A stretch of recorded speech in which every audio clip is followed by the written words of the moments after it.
নমস্কার। বিবেকানন্দ হকি স্টেডিয়ামের উদ্বোধনী দিনে উপস্থিত ছিলেন লিয়েন্ডার পেজ। পেজ সম্প্রতি মারা গেছে।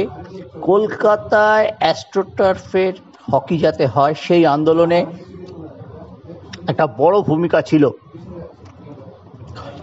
পেজের। সেই জন্যই হকি বেঙ্গলের বর্তমান সভাপতি সুজিত বসু তাকে ডেকেছিলেন।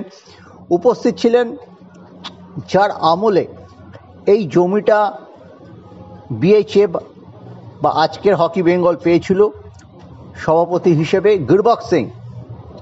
সেই গুরবক্স সিং এখানে উপস্থিত ছিলেন। গুরবক্স লিয়েন্ডার একই ফ্রেমে ধরা দিয়েছেন, সঙ্গে ছিলেন হকি বেঙ্গলের বর্তমান সভাপতি। সব মিলিয়ে জমজমাট ছিল এদিনের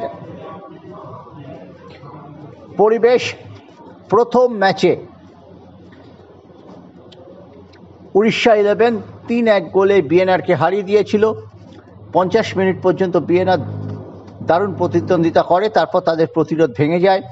মনে রাখতে হবে উড়িষ্যা 11 কিন্তু বেশ শক্তিশালী দল। উড়িষ্যায় হকির একটা আলাদা ইনফ্রাস্ট্রাকচার আছে, প্রচণ্ড জনপ্রিয় সেখানকার আদিবাসীদের মধ্যে। এটাই ছিল আপডেট।